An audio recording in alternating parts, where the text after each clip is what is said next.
everybody. This is orientation to reactivity. In front of you, you have your binders. That front, let's see, that front one, the etiquette page is a little bit of kind of reassurance for you when it comes to, how your dog behaves if you're going to be out in public. Sometimes you might be embarrassed by the way that they behave because of the barking and the lunging and things like that. And probably other people will look at you and judge you. I have a t-shirt that says, "I'm silently judging your dog's behavior." I was told I couldn't wear it to work. But you might feel like people are staring at you or judging you because of the way your dog is behaving. But what we're going to talk about in this class is why your dog is behaving that way, and how I wish people had a little bit more empathy for those dogs that have those reactions, because they're based in fear. Your dog is reacting that way because they are afraid of maybe the outcome of a situation if they meet a stranger or another dog. Or maybe that stranger or that other dog reminds them of a stranger that hurt them once, or another dog that hurt them once. Okay, so to me, reactive dogs are extra special because they need a little bit extra, and that's okay. And I'll tell you the story of my reactive dog. He's no longer with us, but he kind of, oh man, this is low. He kind of started me, well, he kind of taught me a lot about what it means to have a reactive dog. And my dog was, okay, so let's start at the beginning. His name was Zeus. He was an old English bulldog, also called Victorian bulldogs. It's not the same as like your little, well, they're not that little, but like 50, 60 pound standard English bulldog, less wrinkly, taller. He was like 90 pounds. He was only 65 pounds when we got him. You could see just about every bone on his body. We decided that we wanted to get a second dog because our first dog was crazy. She was a German Shepherd boxer mix and she was insane. So we were like, we need somebody that's going to help her burn out some of her energy. So a friend of mine knew that we decided we were going to think about getting a second dog, and she's like, I found the perfect dog for you. He's going to be at PetSmart he was through Planned Parenthood. Our first dog was through Planned Parenthood too. He'll be at Planned Parenthood or with them at PetSmart today. Go look at him. And he was a bulldog, so I showed my husband the picture, and he's like, oh yeah. So we go to see him, and he's not there. And they start telling us this story about how he had just been neutered like the week before, and he was like fighting all of the other dogs in the foster house. And so they couldn't keep him, and they couldn't find a foster home for him. And so if they didn't find, they were able to board him overnight, I don't know, at a lodging center in town. And if they didn't find a foster for him the next day, he was going to be euthanized. And I was like, oh gosh, so we didn't get a chance to meet him, but my husband and my husband is not an animal person. He really isn't even a dog person. But there's something about this dog and his story that my husband was like, well, if he can get along with Stella, our other dog, which at this point I had no hopes of, I was like, all right, we'll give it a try. And I was like, what? Who's this guy? Okay. So I was like, okay, so what do we need to do? And they're like, well, if you can meet somebody with your dog over at the lodging and we can see how they get along, you can take him home tonight. And you can foster him, because we found more about his backstory. He was riddled with heartworm. They weren't even sure he was going to survive the treatment. He was really emaciated. Oh, his face was scarred and cut in his ears and his throat. He had been pulled out of a fighting ring. Right. So when we got him, the vets estimated him to be about 5 years old, which is not all that young. So I'm thinking this dog, there's a lot of damage that's been done in 5 years in a fighting ring. Is this dog even salvageable? What are you going to do? And so we go meet him, and he just came out. I mean, even cry. He just came out, and I don't know if you've ever seen a bulldog when they're like happy, like they're all excited. They just look like they're grinning ear to ear. I have a French bulldog now, and she does the same thing. So they're just, if you couldn't tell by my I forget that it's on there. But he just had this grin that was just ear to ear, and his whole body was just shaking with happiness. And he just ran right up to us and started licking us, and it was like love at first sight between him and my other dog. And it was like, how do we not, this dog's story is horrible. So we took him home. And not to say we didn't ever have any issues with him and my other dog, but hardly anything at all. Nothing compared to if you got him around another dog, a strange dog, that was even close to like So he was like, when we got him healthy again, he was like 85, 90 pounds. If you got him around a dog that was even close to 40 pounds, he was just kill mode. Like, I couldn't have him, he couldn't even like see another dog. Got out the window, he jumped out the window once, a glass window. Oh my God. I don't know if it was after, we weren't even home. My neighbor found him sleeping in the front yard. He dove through the front window, shattered glass everywhere. Wow. But he would go through a window to get, what he was looking for, He was, oh, that boy. But he was in such bad shape when we got him. He did make it through 2 rounds of heartworm treatments. They weren't sure that he would survive it because of how bad a shape he was in, but he did. And it's a little touch and go for a little while, but he did okay. But after that, I take him to the vet for just his annual vaccines and checkups, and the vet would look at his age on the chart and he'd say, "Are you sure he's this old?" Well, no, because we adopted him. He was full grown when we got him, and they told him all this horrible stuff. And it seemed like every year we went to the vet for a while, the vet was like, "I'm pretty sure he's not this old. We're just gonna say he's this old." He'd like take a year off every year we went in. And so finally he was like 10, and I told the vet, and I was like, "Okay, so he can't get any younger at this point because we've had him for now 9 years, and he was full grown when we got him, so he can't really be any younger than that, So I was like, okay. So after that process, the vet then thought he was probably only about a year old when we got him. Because if he was truly 5, we had him 10 years. There's no way that dog would have been able to live to 15, So he was just really messed up. So given that his experiences, he was highly reactive to other dogs. Scarily so, because he was a big boy. Except for my other dog. She was the only big dog. He was okay around little dogs. So my guess is he was used as maybe a younger puppy as bait, a bait dog, and had just been thoroughly traumatized his entire first year of existence, which is another horror in and of itself because of all of the stages of development that puppies go through in that first year. Makes such an impact on their development that this dog really should have been way more messed up than he was, but he maintained, a really happy outlook on life and loved people, all sorts of people. I had 3 kids with him, around him, and he just was nothing but amazing with everybody, except big dogs. So it did take me, though, about 2 years before I could feed my 2 dogs, Zeus and Stella, side by side. Couldn't even feed them in the same room for like the first 6 months. One had to eat in the garage, one had to eat in the house until the food was gone. The food bowls were picked up, washed, and they had like separate potty breaks. And then when there was no thought or memory of having had food, could they come back together again. And so then it took me about 2 years of the kind of training we're going to be doing tonight. Not tonight, but in this class. Before they could comfortably eat together. Okay. Otherwise, yeah, he was just a terror grown up. So don't ever feel like you have to. I never made excuses for him.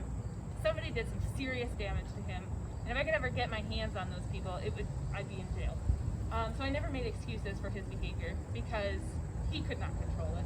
The responses that the way your dog responds to these things that upset them are not a result of something they did. It's a result of something that someone did to them, okay? Or something, another dog, another person. And not to say that it's all as traumatic as my dog's experience, but if your dog was a puppy, when some of these things happen, all it takes is one frightening event to change a dog's outlook on that particular situation, if they ever encounter a similar one, or in general, and their general outlook on life. A lot of times the rescues just, you don't know what you're getting, and so there's a definite wonderful side to being a rescue parent, as I was for over 10 years to both of mine. They both came through planned parenthood. And then but there's also this side where it's going to take a while before you really understand your dog truly, and there's going to be aspects of your dog that you may never understand. Okay, so that being said, it's all good because you're here because you want to better your dog, and that is, of course, the first step. Well, you got your dog in the first place because you wanted to better your life and your dog's life, which is fantastic, and you're here because you want to take that, to the next level, which is wonderful. I'm not sure if I actually said my name, but I'm Corey. I've been training here at a walk in the park for about 3 years. Prior to that, I'm still an employee of the Toledo Zoo, but I spent about 10 years as a zookeeper. So my training experience started with exotic animals. So I trained we actually had domestic dogs at the zoo that I worked with for quite some time.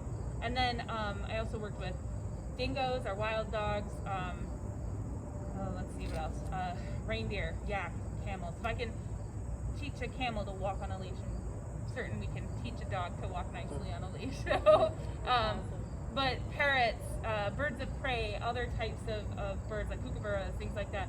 I've trained with a lot of different types of things. And it all comes down to the same type of training, which is force-free, positive-only methods. There's no way you're going to force a 1,500-pound camel to do anything. You know, you have to create the motivation for them to want to do these things. So that's why positive methods work the best. And we can only change your dog's outlook, which could be somewhat pessimistic right now, especially in specific situations. We can only change that outlook by replacing those negative emotions they experience with positive ones. And you can't do that with any negative types of training tools. You know, like some people will and I've had these people in class before too, where they just don't know what else to do. You know, every time their dog barks and lunges and is snarling at the neighbor, they use a shock collar on it. And to me, that might get the barking to stop in the immediate situation, but it's not going to stop the barking the next time and the next time and the next time he sees the neighbor, because now not only does he have a negative association with the neighbor, but now every time he sees him, he also gets shocked. It's only furthering cementing in their dog's mind that that person is straight up evil, and we should always bark at them because I didn't like him before, and every time I see him now, you know. And so it's not changing anybody's mind about anything. It can just be making the situation worse and increasing the anxiety that is already underlying for whatever reason. So that's why the positive methods are going to work the best. It's to our favor. Okay, so you have this binder. It has orientation material in there.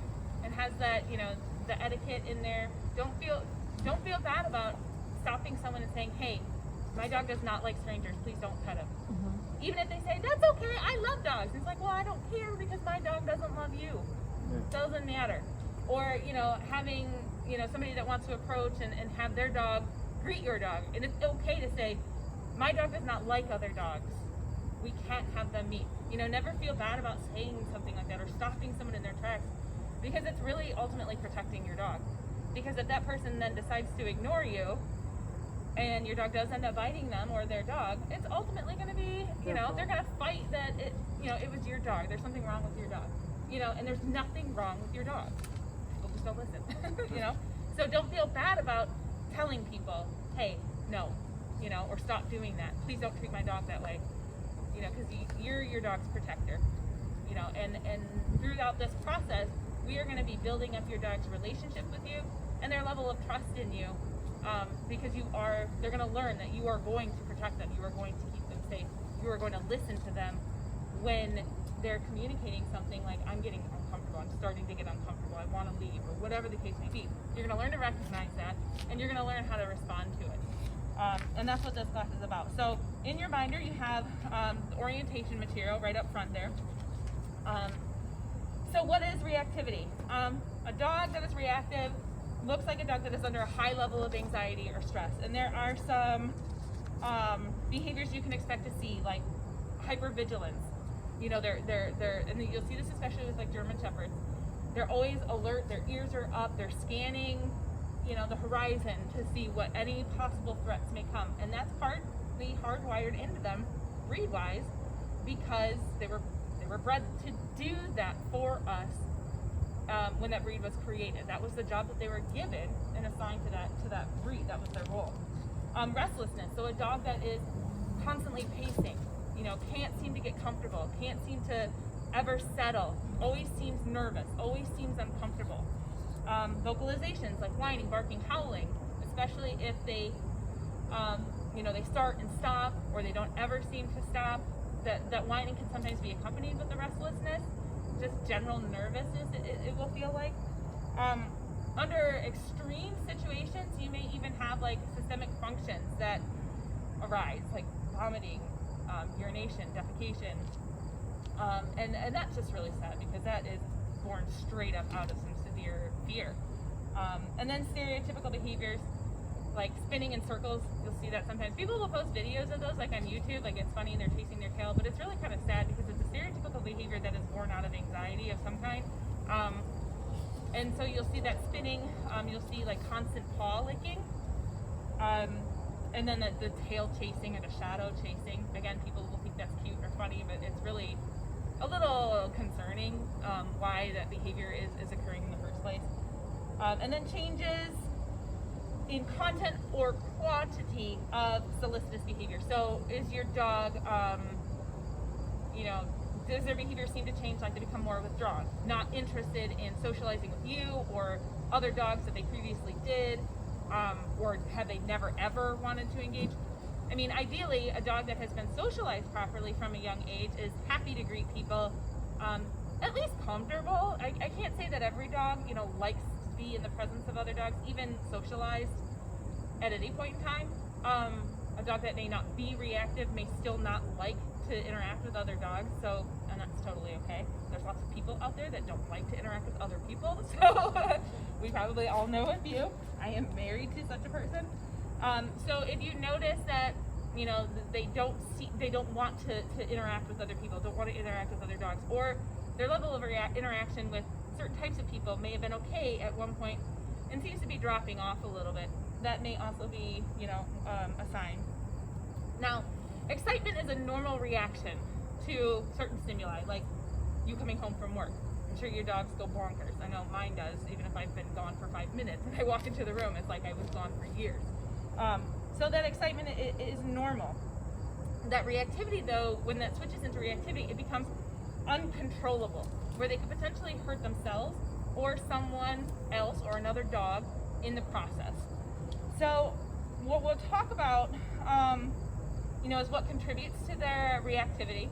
So we'll give you guys a chance to kind of let me know a little bit about your dogs. Both rescues, though, I'm assuming? Yeah. Both rescues. So you are going to have somewhat limited knowledge. Some people actually do know exactly where their dogs came from, and at least have a really good working knowledge of what their experience was before you got them, which is really great. Others have zero knowledge. So we'll talk about that in just a second. But then that lack of early socialization. So like with mine, I mean, if he grew up in a fighting ring, the dog-to-dog interactions he got were not good. Certainly never lent themselves to any kind of proper socialization tactics whatsoever. So that definitely contributes to him, not wanting to even mess around with other types of other dogs. So how do we manage this? Well, first, you're going to start by this week, before we bring our dogs to class for the first night, really taking a close look at their behavior.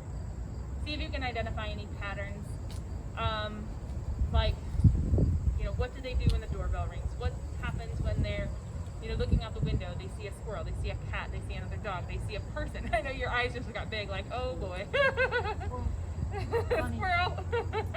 And that's not unusual for a dog to, want to chase cats and squirrels and things like that. But, you can usually tell with some of the different body positions that it's either, out of excitement or, they're upset about something. And we'll talk about some of that too.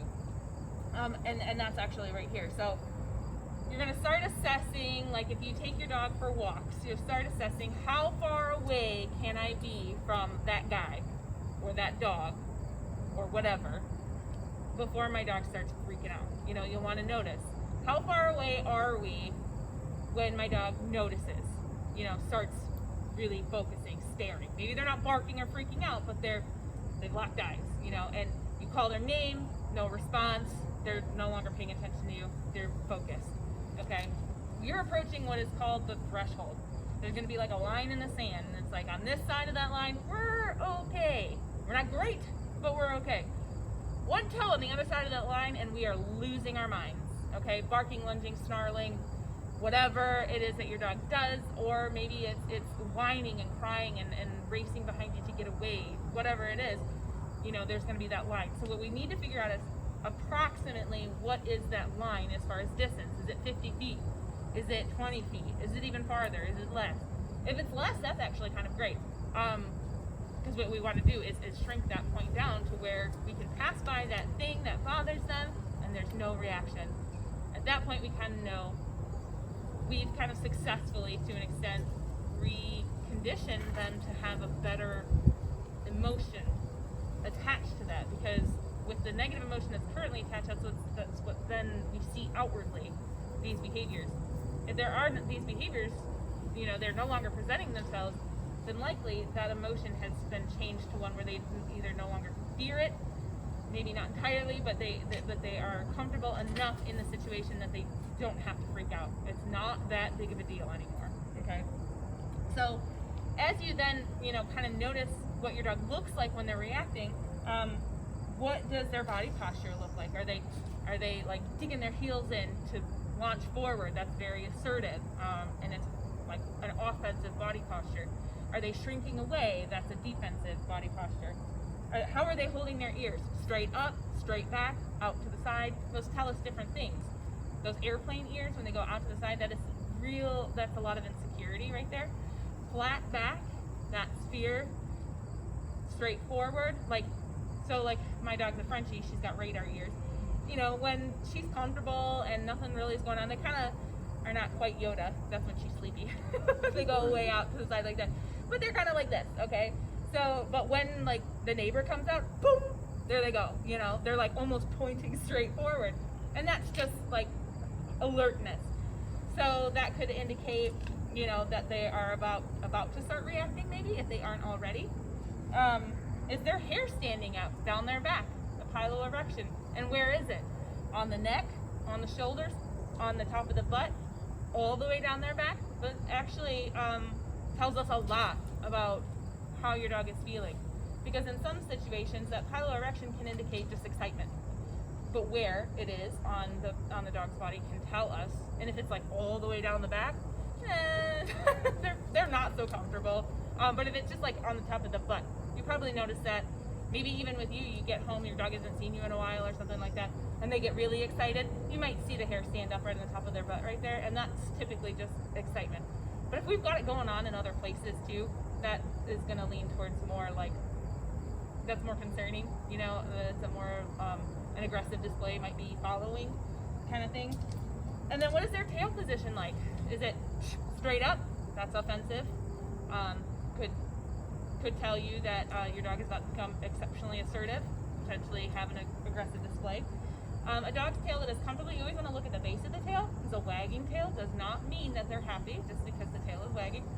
The base of the tail, right where it touches the butt, that's where you want to look for its position. If the base of the tail, right there at where it touches the body, if that's nice and high, you're not in a great place. If it's neutral, kind of like in line with the spine, or just slightly lower and loose.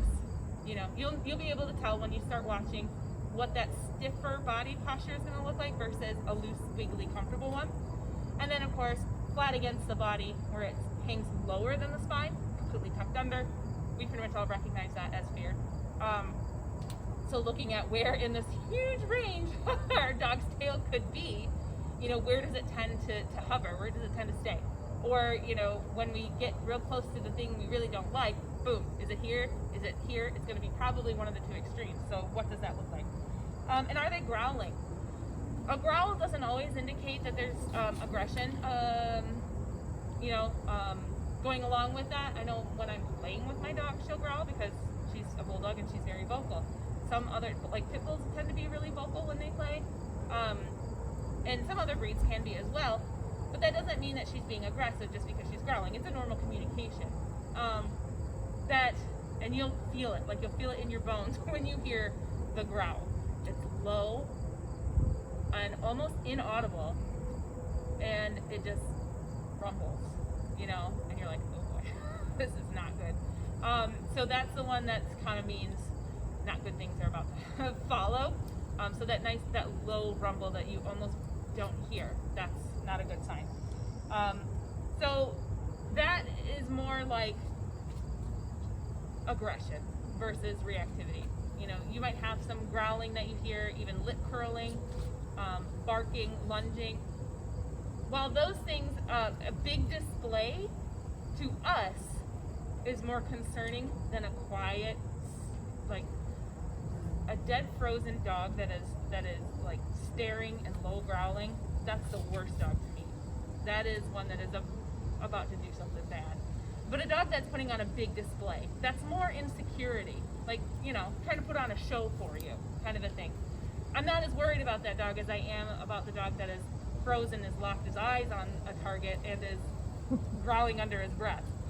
That's just, you know, you might see that from time to time, especially if they're stalking something. That's a little different. I mean, he'll sit like there, a squirrel. but if he's concerned about somebody, he locks, like my husband. He'll sit next to me, I'm petting him, now he's better. He's gotten a relationship with him. Okay. He'll just, his eyes will Stare at him. Track him. Okay. But is his whole body stiff and tense?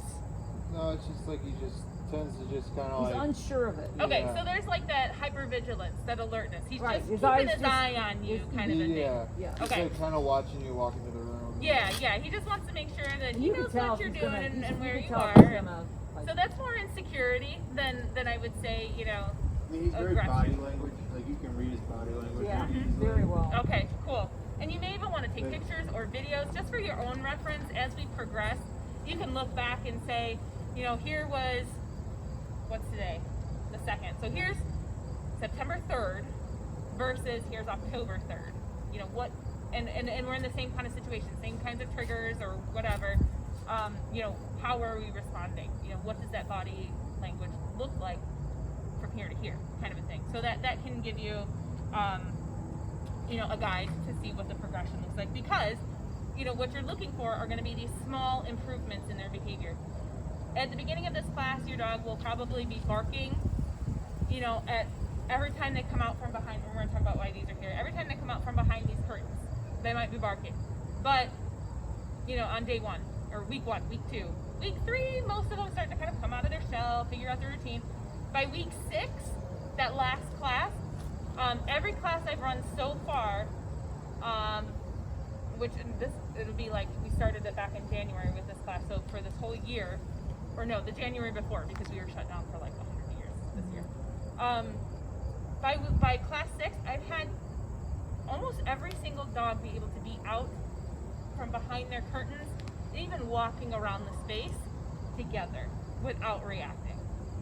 Now that's in a controlled environment with dogs they've had the chance to get familiar with, so take that out into real life, it might not be that good. But you can see that progression over time, and then you just keep going. You know, so this is a slow roll here. This isn't like teaching, you know, 15 reps of sit, and then the next time you ask, your dog knows it. You know, this is behavioral therapy.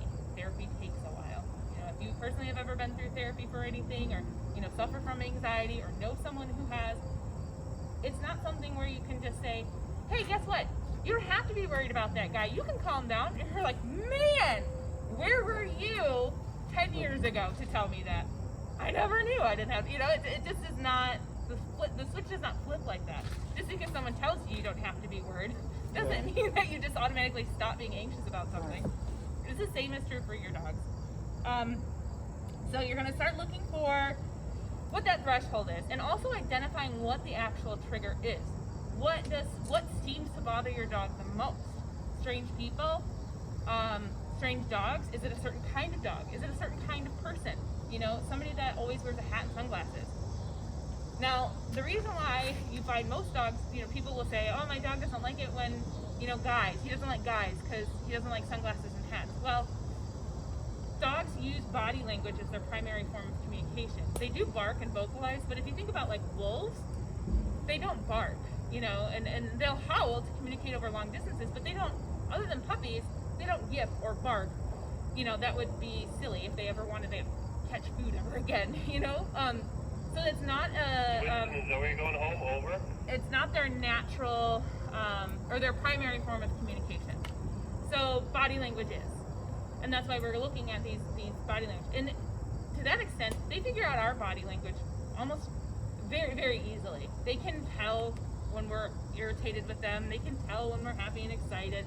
You know, and you can tell by the way you respond, you guys are responding to each other that one is happy, one is not, blah, blah, blah, blah, blah. Okay? So when we cover up our eyes, that's why I found this phenomenon with the mask kind of funny, because none of the dogs here care about the mask. None of the dogs seem to care that everybody has half their face covered.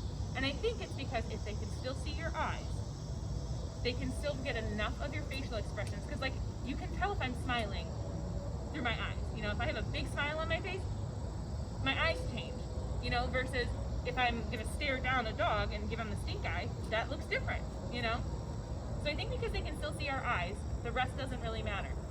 But for somebody who's gonna have a hat on and then cover up their eyes, yeah, that makes them uncomfortable because now they can't read one of the most primary, you know, instruments for learning who you are. So that does not surprise me, you know. So does that bother your dog? It probably would bother. I mean, if somebody came in and, you know, just like stood in front of me wearing sunglasses and I couldn't see their eyes, they could be looking over here, they could be looking over here, they could be looking straight at me, and that makes me really uncomfortable not knowing what they're looking at, you know. It's not surprising that it would make our dogs feel uncomfortable.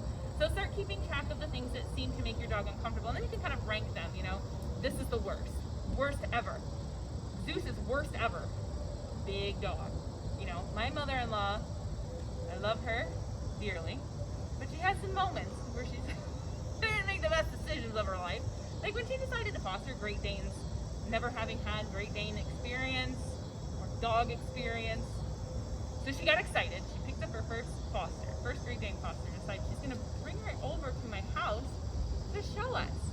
She doesn't tell us we're coming. She wants to surprise us. All I see, and like in our living room, we have like a window there, and then the door wall is over here. And I see her and my father-in-law walk by the window, and I'm like, what the heck? And then Zeus heard them, so he goes to the door. And next thing I know, he goes from excited because grandma's here, all of his hair standing up, he's salivating, he's snarling, he's losing his mind. He goes through the door. Then we had an enclosed porch. Then he goes through that door. He runs up to his Great Dane, which I now see that now that my 90-pound bulldog is charging after. And this is actually one of the first times we realized that, oh, this is a problem, you know. He does not like big dogs. He gets up under this Great Dane, because he's like this wide at the shoulders, but he's only like this tall. But so 90 pounds in, you know, the front half of this dog, essentially. He gets up under this Great Dane, grabs it by the belly, flips it around, and pins it. And by the time he has it pinned, okay, this dog's 120 pounds, by the time he has it pinned, we're all out there. Me, my husband, my father-in-law, pulling him off of her. This other dog has peed herself. And I'm like, what just happened, you guys? You know, so that was the worst I had ever seen. That would be the top of my list. You know, really big dogs. That's the worst for him. I had a neighbor that kind of lived kitty corner to us. He was kind of a jerk. And Zeus was like, he's like my soulmate. So whenever that guy came around, and if I was there, he would not be comfortable. He didn't wiggle like he did. He didn't have a tail, so he would just like, you'd see his whole body like wiggling. He didn't do that with this guy. He never got like aggressive with him, but he was always just kind of like, you know, I got your number. So that would be like, you know, lower on the list. You could tell he was uncomfortable, but he wasn't freaking out. I'm sure if that guy made one wonky move though, it would not have gone well. But you could tell like that guy didn't give off great vibes, and you know, they can just tell. It's the body language, they can tell. So he never got excited to see that guy, but he never outwardly reacted. So that guy would be like lower on the list. So you kind of gotta then rank in between what the different things are that your dog reacts to based on how they're reacting. Did your dog ever use the business loss, or that was a lifelong? I never got him over it. And I don't feel bad about that, you know. No, I just wondered. It was, well, and I look back, I tried for a really long time. I did, because, you know, whenever we wanted to travel, I could board Stella. She came here, she played, she boarded here. She was social, even though she didn't have the first great, you know, experience. She didn't ever suffer any kind of abuse or anything, just, you know, some neglect, you know, purposeful neglect, but still, she wasn't abused physically or anything, probably more emotionally, I suppose, but she bounced back from that pretty good because she was, I think part boxer, and they're just like happy, you know, if you've ever met a boxer, they're just like slap happy. I love it. You know, right? So they bounced back pretty well. She did fine. She got along with other dogs. She liked everybody. I never had any problems with her, any type of person or any type of dog. So she could be boarded if we wanted to travel. Just could not. So I always had to have someone come stay at my house with him whenever we would travel. And I never wanted them to be together with someone because if there was going to be a problem, they both weighed about 90 pounds. I didn't ever want to put that on anybody else. You know what I mean? So I would have them separate when I would have someone stay over. Or I have some friends that don't have other dogs. They have a cat, and he was fine with cats. So he would go stay with their house for the week that we were gone or whatever. But so it became like this big thing, like we could never go on vacation if I didn't have two options, you know? So it was like worse than the kids. You know, figuring out what to do with the kids. What are we doing with the dogs? What are we gonna do with the dogs? So our vacations kind of, you know, rotated around other people's schedules and who was available to help us, and so that kind of became part of our management for him. But it would have been nice if I had gotten to the point where he could just at least be comfortable, even if he didn't want to play with other dogs. If he could be comfortable, because so that he and Stella could stay together and come to a place like this. So I did want that for him, and at least to, you know, not freak out if we walked in the daylight past a house with another dog, because that would make him lose his mind too. So I never really got to that point. We just figured out what routes we could take, what houses to not walk by. Actually, there's a client here. I trained their puppy. It's a French Mastiff. He came to puppy class here, and I trained him. They used to live in I don't live there anymore, but they used to live in my neighborhood. And they had a French Mastiff before the one they have now. And I remember we couldn't walk past their house because he was a 120-pound dog, and he would bark out of excitement when we would go by, and my dog would just lose it. So I joke, you know, that I tell them, because their dog now is named Zeke, and he's just a big, I mean, I've never met a dog who could play as well as he does with any dog. Big, small, puppy, old, you know, geriatric dog. He can play with them all and adjust himself to any dog. So he's really fantastic. I'm like, we couldn't walk past your house, because when Brody, their other dog, was out in the yard, you would just like, he'd lose his mind. So I knew, you know, what houses we couldn't walk by. I knew, well, and eventually I started just walking him after dark, because that was the best chance to not run into anybody else walking their dog, and most everybody else's dogs were inside asleep at that point. So that's when we would do our walking. You know, these are the management things that you're going to start coming up with in the beginning. Because once we dive into this, once we get started, the one thing you don't want to do is repeatedly expose your dog to the things that bother them, therefore causing them to continue having this reaction. So that's why we're going to expose them very slowly and very carefully in this class, so you learn how to do it. But ideally, you're going to start removing them entirely from these situations so that they're no longer having reactions at all. The idea is to always keep them under threshold the best we can. It's not going to be 100%. It's going to happen here. We're going to eventually have one dog catch eyes with another dog, and everybody's going to get upset. And that's okay. You know, it helps us see what that threshold is, what that reaction looks like, so we can measure it down the road. Okay, so don't worry about that if your dog starts freaking out and barking. Literally everybody's has. Again, no excuses have to be made, especially in this class, because we're all in the same boat. You know, everybody's got a dog that's got a problem. So nobody's judging, nobody's worried about anybody else's dog and what's going to happen. But you are going to start managing these situations so that your dog's not being thrown over threshold. So what does that mean for your walking route? What does that mean for other parts of your routine? You know, maybe you have to put a note on the door for the UPS guy. Hey, don't ring the doorbell. Just leave it. You know, just leave it at the door. It is what it is for the time being. So how do we modify this behavior? Well, this is going to be what is called BAT, behavior adjustment training. There's some other jargon in here. Counter conditioning and desensitization are all parts of this, and we'll kind of dig into that deeper as we go. But we're really going to be trying to counteract, like I said before, these negative emotions that your dog has throughout this process, and then trying to rewire them with a positive one. So basically what that means is we are going to, in low doses, expose your dog to, let's say it's another dog, we're going to let them like see each other through the curtains by like this much. And then if everybody's happy about it, we're going to give them lots of treats. And then maybe we're going to open them up this much so they can see this much. And then if everybody's happy about it, we're going to give them lots of treats, okay?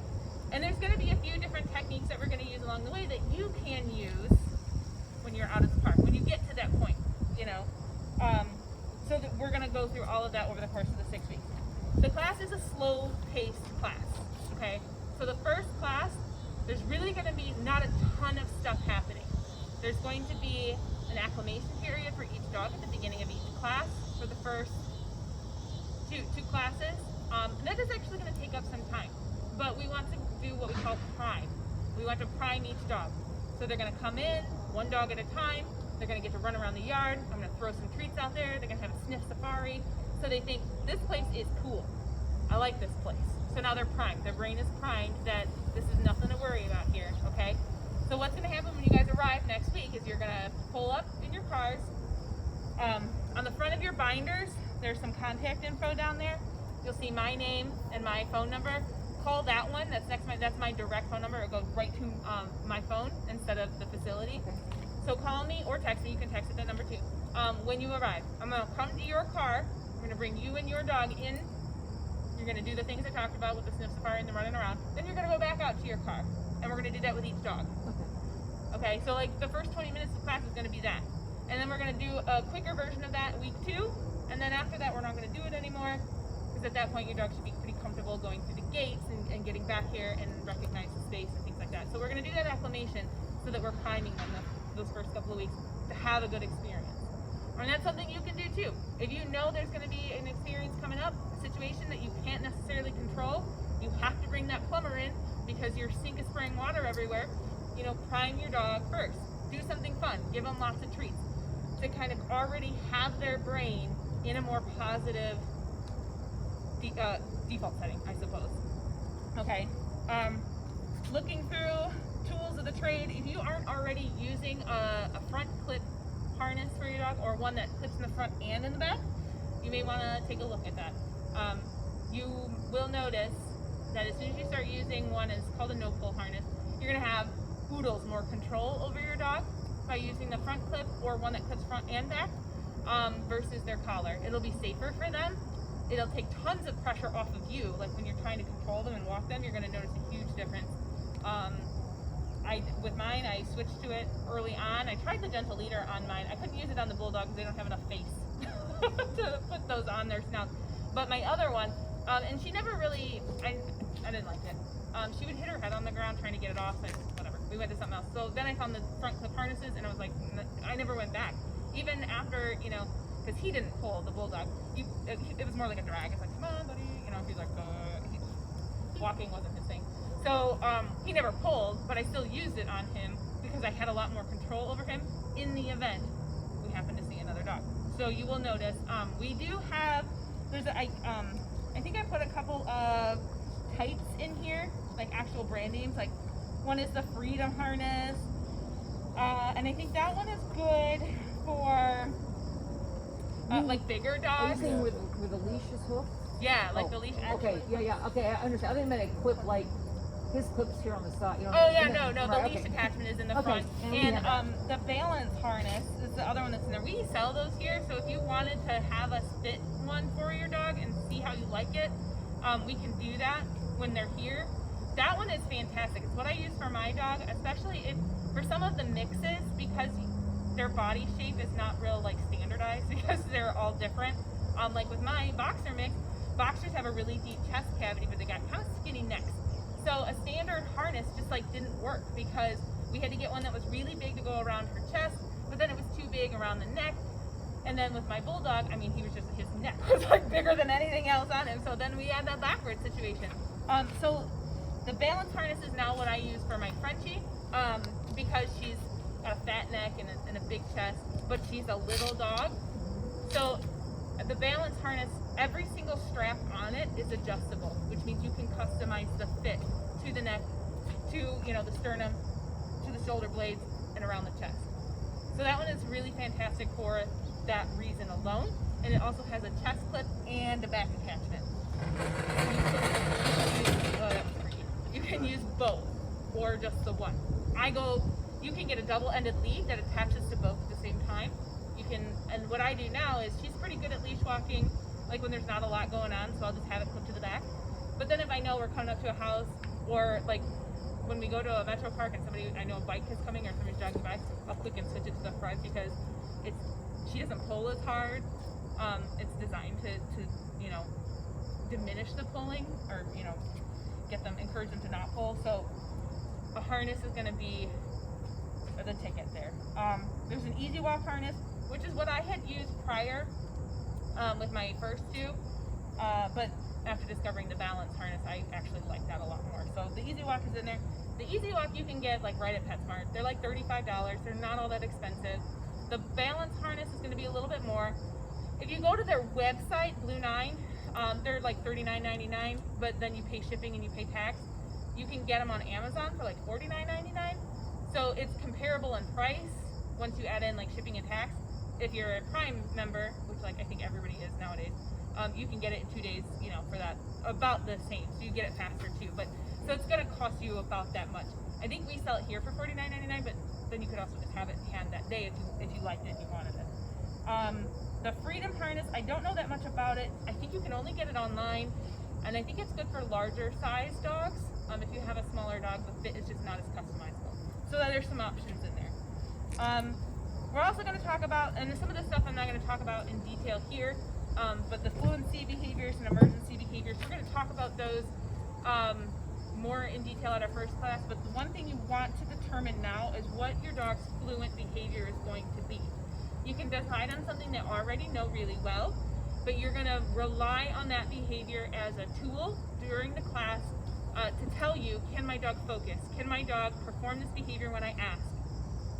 And if they can, it's going to tell you, my dog's pretty comfortable, he can focus on me. If he can't, he's approaching that threshold, and we want to get him back into a situation where he can now perform this behavior again. So a lot of people choose sit.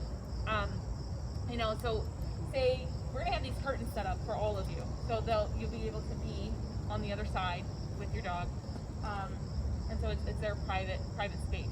If we don't want them to see what's going on beyond the curtains, they won't be able to see what's going on behind the curtains unless we open them up.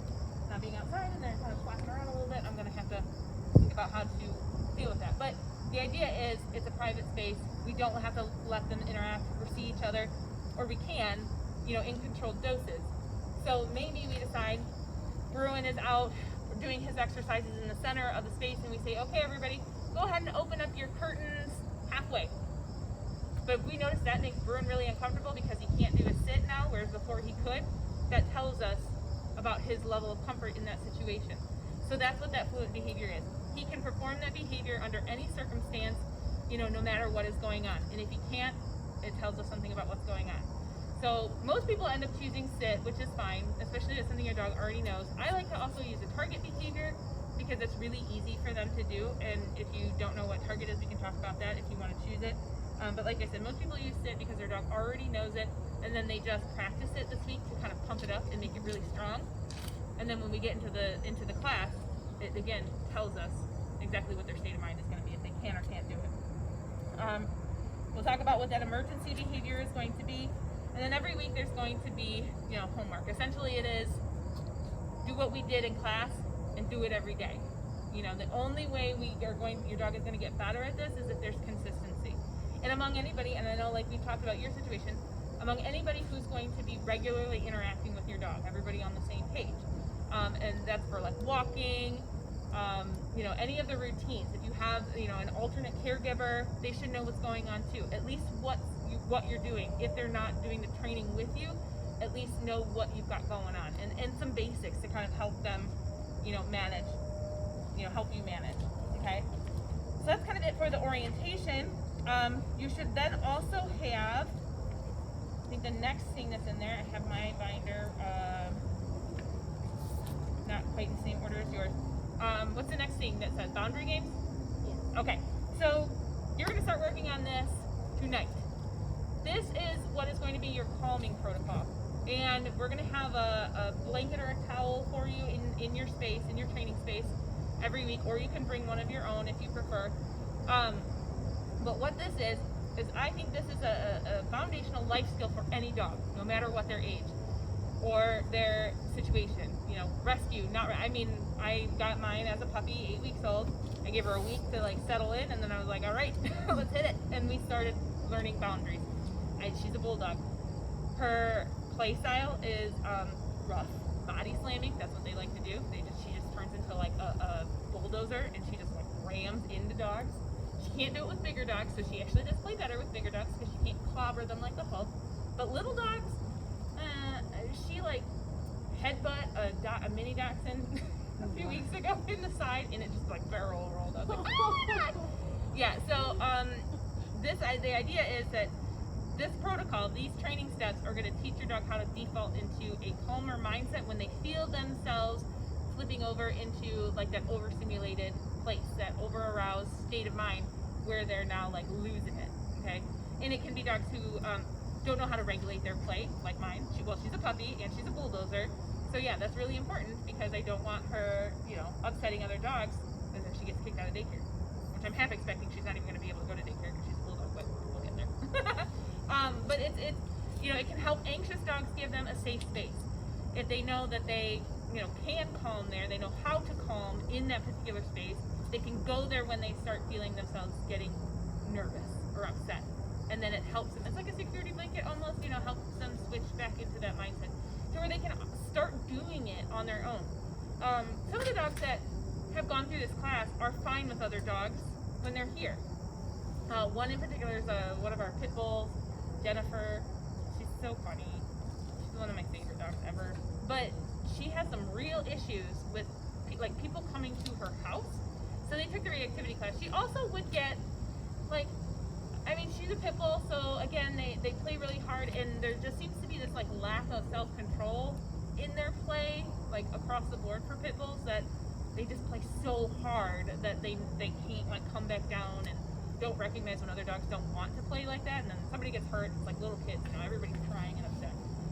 So it just sometimes they don't mix well with the groups because they're just so much, they're so intense. So she can be like that. And she can also, when new dogs would come in for the day, if she was already in a group, in a room, or in a yard, if a new dog was coming through the door or the gate, she would come up behind him and nip him in the butt. I don't know, just an over-arousal thing when they would get there, and she'd just go haywire. So she took the class, and the idea was she was going to get better about people coming to her house. And then what we saw was Jennifer started choosing, you see that blue overturned pool? The boundaries that we have, they're actually called, they're made kind of for this a little bit, but they're called climbs. We're going to use them in class. They're just like an elevated square. You can actually use them for lots of different types of training, but we set them up in the yard so that the dogs have a spot, and we have several of them, so they can go sit on it or lay down on it or whatever. And what we found was she would start choosing these elevated spaces, even these chairs are for the dogs in the yard. A new dog would come into the yard or the room, and we'd see her go sit in a chair. And we're like, who is that dog? Because, it's like, okay, I'm bringing a new dog. Can you put Jennifer on a leash? And then all of a sudden we realized Jennifer's taking care of it herself. She's figured out how to flip that switch on her own through the techniques that we taught, her owners taught her, and we taught her in this class specifically. It wasn't until she completed this class that we noticed a change, and she started choosing that for herself. She must have liked the way it felt to be calm rather than be anxious, like most of us do. But we had to convince her of that first. Actually let her feel it for herself, and that was through the calming protocol here. Okay? So what you will kind of need to do is get yourself familiar with at least the first 3 stages really well. And that won't take you very long. If you have questions about this over the course of the week, just call me or text me or email me with your questions, because you'll need to use this in class, when your dog is not working outside of the curtains. So when your dog is in the curtains, you're still going to be working on boundaries and protocols. So you'll be doing this when you're in the curtains to help keep your dog calm, especially if we start opening them so they can see out.